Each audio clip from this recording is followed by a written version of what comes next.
Hello guys, welcome to my channel. My name is Arjun Pawar.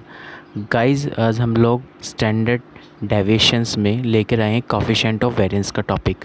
Coefficient of variance में हम लोग समझेंगे कि क्या होता है कोफिशिएंट ऑफ वेरिएंस। जब हमने वेरिएंस के बारे में समझा तो जो वेरिएंस था गाइस, वो क्या होता था गाइस, सिग्मा स्क्वायर होता था। गाइस क्या होता था, सिग्मा स्क्वायर। सिग्मा स्क्वायर का मतलब स्टैंडर्ड डेविएशंस का यदि हम स्क्वायर्स कर दें तो हमें क्या गेट हो जाएगा guys, coefficient of variance get हो जाता है। यदि हमें गेट करना हो कोफिशिएंट ऑफ वेरिएंस तो हम कैसे निकालेंगे guys. Coefficient of variance get करने का तरीका होता है guys, sigma upon x bar into 100। यानी यदि मैं स्टैंडर्ड डेविएशन को मीन से डिवाइड करके उसकी मल्टीप्लाई 100 से कर दूं तो मुझे गेट हो जाएगा guys coefficient of variance. Okay guys, अब गाइस बात करते हैं यदि कोफिशिएंट ऑफ वेरिएंस। ध्यान रखना एक पॉइंट, जिस सीरीज़ का कोफिशिएंट वेरिएंस सबसे ज़्यादा होता है वो सीरीज़ सबसे ज़्यादा मोर वेरिएबिलिटी को रिप्रेजेंट करती है, मोर स्टेबिलिटी को बहुत रिप्रेजेंट करती है। ठीक है ना, ये ध्यान रखेंगे। जिस सीरीज़ का कोफिशिएंट ऑफ वेरिएंस सबसे ज़्यादा होता है वो मोर वेरिएबिलिटी को रिप्रेजेंट सबसे ज़्यादा करेगी। ठीक है गाइस, यानी the series whose coefficient of variance is more variable other than। Okay, तो गाइज़ अब बात करते हैं नोट की। Note number next. गाइज़ ये सिलेबस में से डिलीट हो गया है जो मैं अब आपको बताने वाला हूँ, फिर भी एक पॉइंट ध्यान रखना, ज़्यादा छोटा पॉइंट ही डिलीट हुआ है इसका। क्या था, यदि दो सीरीज़ के मीन सेम आ जाए, कोई दो सीरीज़ है उसके मीन सेम है तो गाइज़ ध्यान रखना, तो उसमें हम लोग क्या करते हैं, स्टैंडर्ड डेविएशन निकालते हैं। और जिस सीरीज़ का स्टैंडर्ड डेविएशन फिर सबसे ज़्यादा हो जाएगा वो मोर वेरिएबिलिटी को रिप्रेजेंट करेगा। ऊपर हमने सीखा कोफिशिएंट ऑफ वेरिएंस की, यानी जिस सीरीज़ की कोफिशिएंट ऑफ वेरिएंस सबसे ज़्यादा होती है वो सबसे ज़्यादा मोर वेरिएबिलिटी को रिप्रेजेंट करेगा। हमने यहाँ सीखा नेक्स्ट वाले पॉइंट में, जब दो सीरीज़ के मीन सेम हो जाए, क्योंकि ये सिलेबस से अब अभी आप डिलीट हो चुका है, तो अब आपको इस बस पॉइंट को ध्यान रखने वाली बात है सिर्फ ओनली, कि यदि सीरीज़ के यदि मीन सेम हो जाए, चाहे सीरीज़ 2 हो 3 हो, यदि टू सीरीज़ के मीन सेम हो जाए तो उसमें से हम लोग क्या करते हैं, फिर स्टैंडर्ड डेविएशन फाइंड करते हैं। और जिस सीरीज़ का स्टैंडर्ड डेविएशन सबसे ज़्यादा होगा वो मोर वेरिएबिलिटी को रिप्रेजेंट करेगा। ओके गाइज़, अब गाइज़ बात करते हैं कि एग्ज़ाम्पल की हेल्प से। एग्ज़ाम्पल क्या लिखा हुआ है ध्यान से समझेंगे। एग्जाम्पल में लिखा हुआ है, the following result show the number of workers and the wages paid to them in two factories A and B.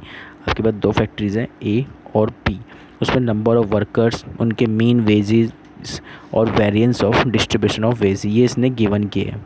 Factory ए के, फैक्ट्री बी के, ये सारी कंडीशन उसने आपको गिवन कर दी गाइज़। अब गाइज़ अब आप मुझे बताइए, आपके पास जो उसमें नंबर ऑफ़ वर्कर्स है वो कितने हैं, 4000 और 5000। मीन वेजेस यानी इन सबका मीन, देखो मीन उसने सेम दे दिया है गाइज़। इसलिए समझाया थोड़ा सा बात कि ये वैसे सिलेबस से डिलीट हो गया, फिर भी से आप एक बार नोटिस करके चलेंगे कि कैसे कंडीशंस को हम सॉल्व कर। देखो जब आपको मीन गिवन हो गया है तो जब मीन सेम होता है तो उस कंडीशन पे मैंने आपको ऊपर लिखा हुआ है स्टैंडर्ड डेविएशन फाइंड करेंगे। स्टैंडर्ड डेविएशन फाइंड करने का तरीका क्या होगा, जितने वेरिएंस दे रखा 64 और 81, और आपको पता है वेरिएंस यानी सिग्मा स्क्वायर कितना दे दिया 64। तो गाइस इसका स्टैंडर्ड डेविएशन क्या होगा, इसका रूट कर दो, रूट करते हुए कितना गेट हो गया 8। इसी तरह से दूसरे फैक्ट्री बी का वेरिएंस कितना था 81, उसका स्टैंडर्ड डेविएशन कितना कह दिया गाइस 9। तो गाइस अब आप देख रहे हैं इसमें किसका स्टैंडर्ड डेविएशन सबसे ज़्यादा है। आई होप फैक्ट्री बी का स्टैंडर्ड डेविएशन सबसे ज़्यादा है, तो यही क्या होगा, सबसे ज़्यादा मोर वेरिएबिलिटी को रिप्रेजेंट करेगी। ओके गाइस, तो ये मोर वेरिएबिलिटी वाला कॉन्सेप्ट आ गया।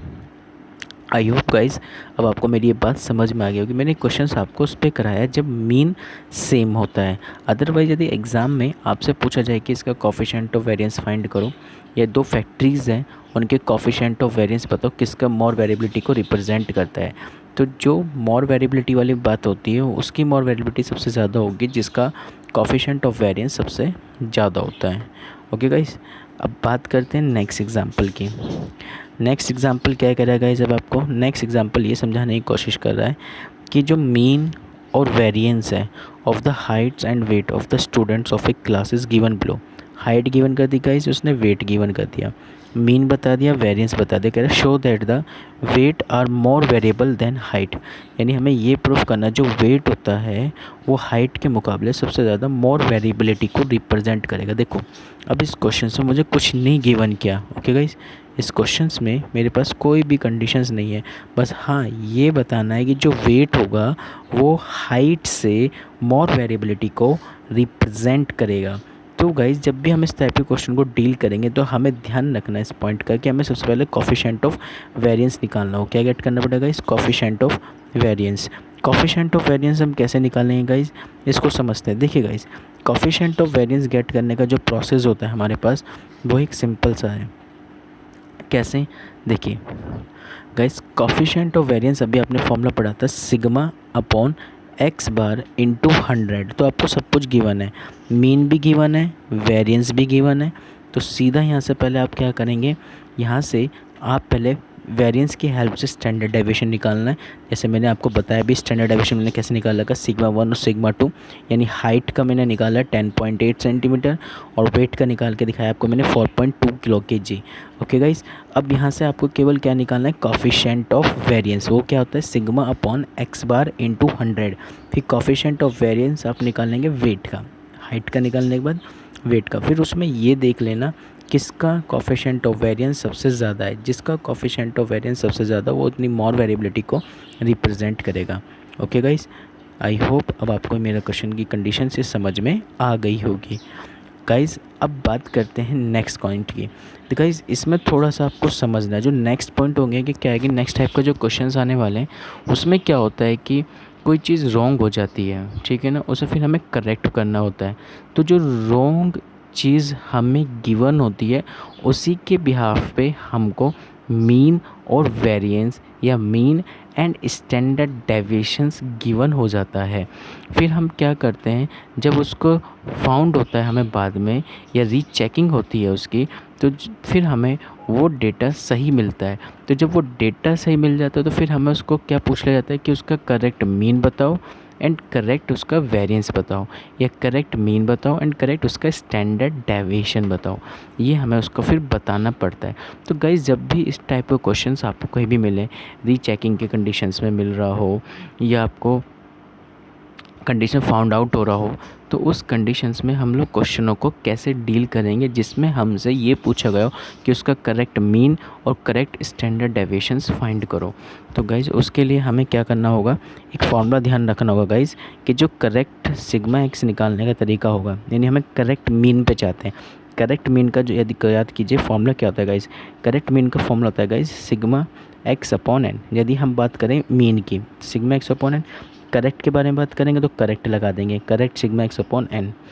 इनकरेक्ट की बात करेंगे तो incorrect sigma x upon n हो जाता है, ठीक है ना। तो यानी बस ये एक वर्ड जुड़ना है यहाँ पर। ओके गाइस, तो देखो करेक्ट सिग्मा एक्स निकालने का प्रोसेस होता है incorrect sigma x minus wrong observation plus correct observation, ये आपको ध्यान रखना है गाइस। इसी तरह से जब हम स्टैंडर्ड डेविएशन में बात करेंगे, वहाँ पे फॉर्मूला होता है स्टैंडर्ड डेविएशन का सिग्मा एक्स स्क्वायर, ये बेस ऑन रेट होता है, ध्यान रखना, sigma x square upon n minus x bar का होल स्क्वायर, ये रेट के आधार पर है, ध्यान रखेंगे गाइस। ओके, तो यहाँ पे जो सिग्मा एक्स स्क्वायर आ रहा है और जो मैंने एक्स बार लिखा हुआ है, यदि हम करेक्ट निकाल लें तो दोनों पे करेक्ट आ जाएगा, correct sigma x square divide by n minus correct x bar का होल स्क्वायर। यदि हम इनकरेक्ट निकाल लें तो हम लिख देंगे incorrect sigma x square divide by n minus incorrect x bar का होल स्क्वायर। तो guys correct sigma x square निकालने का प्रोसेस हो गया incorrect sigma x square minus wrong observation का स्क्वायर प्लस करेक्ट ऑब्जर्वेशन का स्क्वायर। तो I hope guys अब आपको ये बातें मेरी समझ में आ गई होगी कि हमें किस टाइप से डील करना है। ओके गाइज, तो गाइज अब बात करते हैं क्वेश्चंस की कि क्वेश्चन कैसे पूछेगा।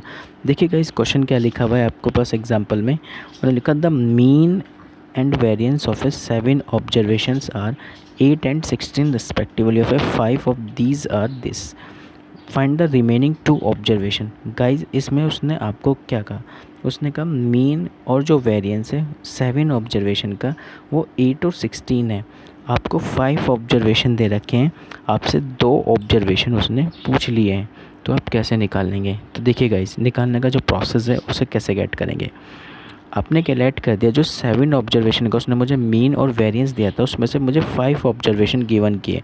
तो आपने 2 ऑब्जर्वेशन लेट कर लिया गाइस, एक्स और वाई, ठीक है। फिर आपने उसका मीन निकाला, मीन का फॉर्मूला हो गया सिग्मा एक्स अपॉन एन, ठीक है। यहाँ से एक इक्वेशन बन के आ गया आपको, जब उसे कैलकुलेट करेंगे वैल्यू पुट करके तो कैलकुलेशन में आ गया x plus y is equal to 14। Okay guys, अब बात करते हैं वेरिएंस। वेरिएंस होता है सिग्मा स्क्वायर। सिग्मा स्क्वायर का फॉर्मूला होता है sigma x square divide by n minus के एक्स बार का होल स्क्वायर।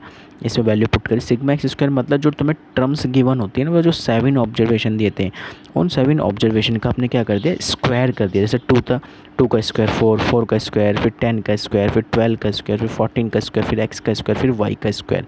इस तरीके से sigma x square, x square का मतलब टर्म्स का स्क्वायर करना, ठीक है। इस तो आपने टर्म्स का स्क्वायर करके divide by n minus x bar का होल स्क्वायर, यानी जो मेन था उसका होल स्क्वायर कर दिया। इसे कैलकुलेट किया, कैलकुलेट करके आपके पास इक्वेशन आ गई x square plus y square is equal to 100। अब आपके पास 2 इक्वेशन बन गई एक्स वाई में, ठीक है। अब जब एक्स वाई में 2 इक्वेशन बन जाती है गाइज, तो सॉल्व करने का प्रोसेस आपको पता है कि हम लोग किस तरह से डील करते हैं। तो गाइज एक है सिंगल पावर में, एक है डबल पावर में। जब एक सिंगल पावर में आ जाए क्वेश्चन और एक डबल पावर में आ जाता है, तो हम लोग सिंगल पावर को पिक करते हैं। यानी हमने कंडीशन नंबर फर्स्ट को पिक करा, फर्स्ट को पिक करने पर हमने क्या किया, यहाँ पे वाई की value in terms of x में गेट कर ली फर्स्ट कंडीशन से, और उस वाई की वैल्यू को जो हमने इन टर्म्स ऑफ एक्स में गेट करी उसको हमने पुट कर दिया कंडीशन नंबर 2 में, और वहाँ से कैलकुलेट करके फैक्टराइज कर दिए, और उसके कैलकुलेशन करके हमारे पास जो फैक्टर बनेंगे x square minus 14x plus 48 is equal to 0। ये क्वाड्रेटिक इक्वेशन आ गई, और इस क्वाड्रेटिक इक्वेशन के हमने फैक्टराइज करके वैल्यू गेट करी x minus 8 minus 6 is equal to 0 पर। हमारे पास जो वैल्यू आई है गाइस वो आई है x is equal to 8 and x is equal to 6। Okay guys, जब आपने x इजकल टू 8 निकाला तो उस टाइम पे y की वैल्यू 6, जब आपने x इजकल टू 6 निकाला तो उस टाइम पे y की वैल्यू 8। तो आई होप आपके पास सॉल्यूशन आ गया 6 and 8, 6 and 8। I hope guys ये क्वेश्चन आपको क्लियर हो गया होगा। जब आपको 2 टर्म्स मिसिंग होती है तो उसका सॉल्यूशन कैसे निकालते हैं गाइज, तो उसका प्रोसेस ये था। आई होप ये क्लियर है गाइज। तो ध्यान रखना गाइज, जब आपको 7 ऑब्जर्वेशन गिवन था इसमें, और मीन और वेरिएंस आपको देकर अनदर मिसिंग टर्म्स पूछी गई थी, तो उसको फाइंड करने का प्रोसेस क्या था, क्योंकि उस टाइम पर आपको गिवन की गई थी 5 ऑब्जर्वेशन। ओके गाइस, तो इस तरह से हमने इसको निकाल लिया। अब हम क्या करने वाले हैं, नेक्स्ट क्वेश्चन की तरफ बढ़ेंगे। नेक्स्ट क्वेश्चन समझते हैं क्या है। देखिए गाइस, जो नेक्स्ट क्वेश्चन है हमारे पास वो ये है कि the mean and standard deviations of 20 observations are found to be 10 and 2 respectively. On rechecking it was found that on observation 8 was incorrect. Calculate the correct mean and standard deviation. देखो उसने आपको समझाने की कोशिश क्या की है, उसने कहा कि भाई मेरे पास जो 20 ऑब्जर्वेशन थे, उन 20 ऑब्जर्वेशंस का मीन और स्टैंडर्ड डेविएशन उसने बता दिया 10 और 12 है। पर फिर कॉपी की रीचेकिंग हो गई और उसने पाया क्या, जब कॉपी की रीचेकिंग हुई तो उसने पाया क्या कि जो ऑब्जर्वेशन मेरे पास 8 था, यानी जो टर्म्स थी मेरे पास वहाँ पर 20 ऑब्जर्वेशन में से जो 8 वाली ऑब्जर्वेशन थी वो क्या थी, रॉन्ग थी।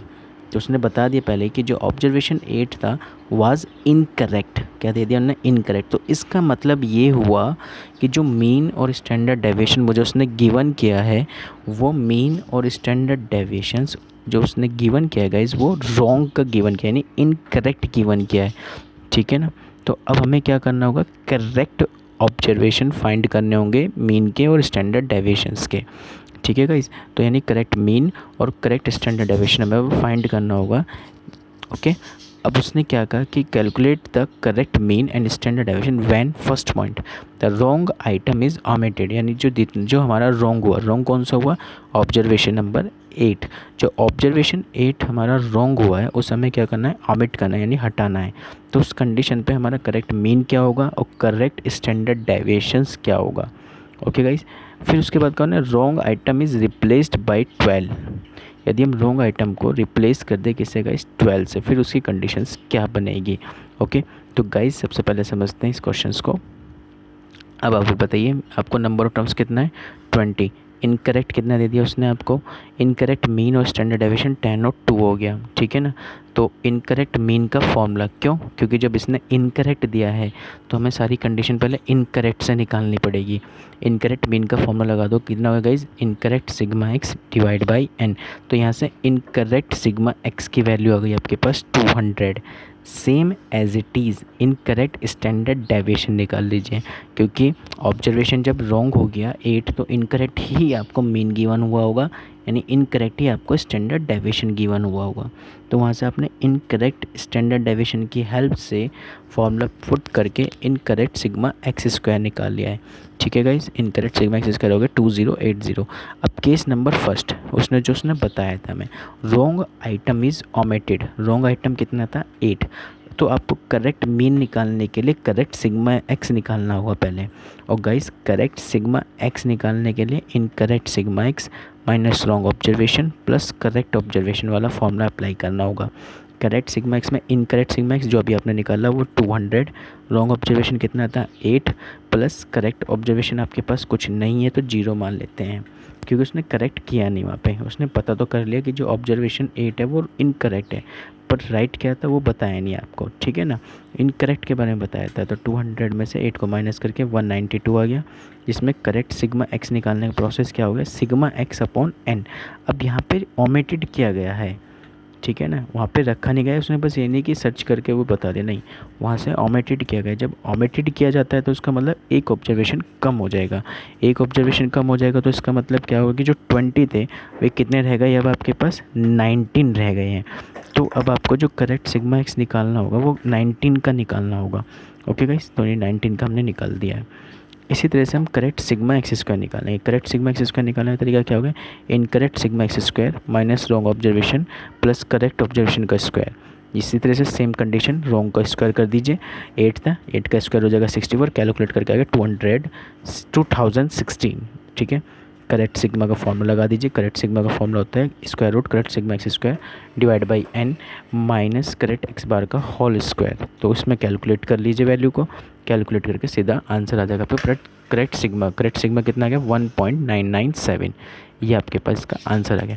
तो गाइज इसका जो सेकंड पार्ट है वो आपको डू योर सेल्फ सॉल्व करना है। उसने कहा wrong item is replaced by 12, यानी रॉन्ग तो हमें पता लग गया कितना था 8 और करेक्ट कितना आ गया 12। तो बस जहाँ मैंने अभी आपको कहा था ना करेक्ट ऑब्जर्वेशन कितना था 0 रखवाया था, वहाँ पे आप क्या रख के चलेंगे 12 रख के चलेंगे, और रॉन्ग पे क्या रखेंगे 8 रखेंगे।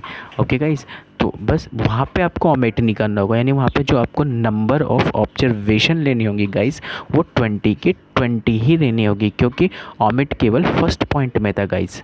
ओके, क्योंकि the wrong item is omitted यानी फर्स्ट पॉइंट में ओमिटेड यानी हटा दिया था, पर सेकंड पॉइंट में ओमिटेड नहीं किया गया है, सेकंड पॉइंट में रिप्लेस किया गया। ऑब्जर्वेशन इनकरेक्ट जो था वो 8 था, तो यानी रॉन्ग ऑब्जर्वेशन तो 8 हो गया।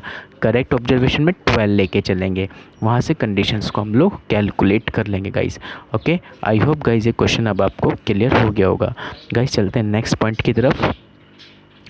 नेक्स्ट एग्जाम्पल है guys, if the mean and variance of the observation x1 x2 x3 and so on xn are x bar and sigma square, यानी आपको ऑब्जर्वेशन गिवन किए हुए, ऑब्जर्वेशंस में आपको ये गिवन किया हुआ है कि x1 x2 x3 and so on xn ये ऑब्जर्वेशन है, उसमें क्या है कि आपको मीन x बार और वेरिएंस सिग्मा स्क्वायर दे दिया है। ए भी एक non zero real number, then the show that the mean and variance of ax1 ax2 ax3 and so on axn, यानी एक न्यू ऑब्जर्वेशन है आपके पास जिसमें आपको इसका मीन ax बार प्रूफ करना है और इसका जो वेरिएंस है ए स्क्वायर सिग्मा स्क्वायर अब आपको प्रूफ करना है, ठीक है ना। न्यू ऑब्जर्वेशन कितना ax1 ax2 ax3 and so on axn। Okay guys, तो देखो कैसे करेंगे। एक्स बार कितना था पुराने ऑब्जर्वेशन में, जो पुराना ऑब्जर्वेशन था वो था x1 x2 x3। ओके, ये ऑब्जर्वेशन आपको उसने गिवन किया हुआ था गाइस, ठीक है। तो इसको कैलकुलेट करने के लिए हम लोग क्या करने वाले हैं, इसको कैलकुलेट करने के लिए हमें पहले पुराने मीन पे काम करना पड़ेगा। पुराना मीन कितना दे रखा गाइस उसने आपको, एक्स बार कितना हो गया x1 plus x2 plus x3 and so on xn divide by n हो गया। अब हमने क्या किया, इस जो x1 x2 x3 and so on xn था उसे हमने क्या करना शुरू कर दिया, क्योंकि इसमें हमने मल्टीप्लाई करनी है किसकी, a से, क्योंकि ऊपर जो क्वेश्चन लिखा हुआ ना उसमें जो वेरिएंस हमें फाइंड करना है न्यू मीन और जो न्यू वेरिएंस फाइंड करना है, उसमें जो न्यू ऑब्जर्वेशन लिखा हुआ है वो ax1 ax2 ax3 लिखा हुआ है, ठीक है ना। तो हमने क्या करना है कि हमने लेट कर लिया भाई वाई आई है एक is equal to a x i के इक्वल है, तो उसका जो मीन होगा वाई बार का मतलब कितना हो जाएगा y one plus y two plus y three plus y four. ये है क्या, यानी वाई आई क्यों लिखा मैंने न्यू ऑब्जर्वेशन दिया भाई, मैं इतने बड़ी बड़ी कंडीशन को ना लिखते हुए स्मॉल में लिख दिया मैंने y is equal to y i is equal to a x i का मतलब आई का मतलब हो गया 1 2 3 4 5 6 7 8 9 10, ये हो गया इसका मतलब। ओके, तो वाई बार का मतलब हो गया y one plus y two plus y three, जैसे x one plus x two plus x three लिखा था ना, इस तरह से y one plus y two plus y three and y n plus divide by n. यहाँ पे value calculate करके इसकी वैल्यू पुट कर दीजिए। वाई वन की value a x one, y two value a x two, y three की value a x three and so on plus y n की value a x n, divide में common लेके a से x one plus x two plus x three and so on plus x n divide by n हो गया। यहाँ पे ये क्या बन गया पूरा का पूरा एक्स बार वैल्यू पुट कर दी, देख लीजिए ऊपर लिखा हुआ होगा अपने एक्स बार। ठीक है, इसी तरह से वेरिएंस निकालने का तरीका तुम्हें पता ही है, स्टैंडर्ड डेविएशन के साथ वेरिएंस सिग्मा स्क्वायर। जब मेरे पास टर्म्स गिवन हो x one plus x two plus x three and so on x n, तो उस टाइम पे वेरिएंस निकलता है sigma square sigma x i minus x bar का whole square divide by n. अब आपको क्या निकालना है न्यू टर्म्स का, तो न्यू का कैसे निकालते हैं y is equal to sigma square का निकालना प्रोसेस है वाई के हिसाब से निकाल ले, तो वाई के अकॉर्डिंग फॉर्मूला अप्लाई करेंगे sigma y i minus y bar का whole square divide by n. Y i मतलब ए एक्स आई, वाई बार मतलब ए एक्स बार, उसका होल स्क्वायर डिवाइड बाई कितना हो गया एन, ऊपर से ए कॉमन आ गया यानी ए स्क्वायर आ गया x i minus x bar का whole square divide by n. अब ये वैल्यू देखो किसकी बन गई, आई होप ये वैल्यू बन गई सिग्मा स्क्वायर की, तो वाई इजकल टू कितना हो गया ए स्क्वायर सिग्मा स्क्वायर। तो गाइज आई होप ये क्वेश्चंस भी अब आपको क्लियर हो गया होगा कि हम लोग इस क्वेश्चंस को कैसे डील करेंगे यदि इस टाइप का क्वेश्चन अभी हमारे एग्ज़ाम में आ जाता है। ओके गाइज, तो गाइज यदि किसी को कोई भी प्रॉब्लम्स है तो वो मुझसे डिस्कस कर सकता है अपने टाइम पर 12 से 1 के डाउट क्लासेस में। Okay guys, thank you so much guys, thank you.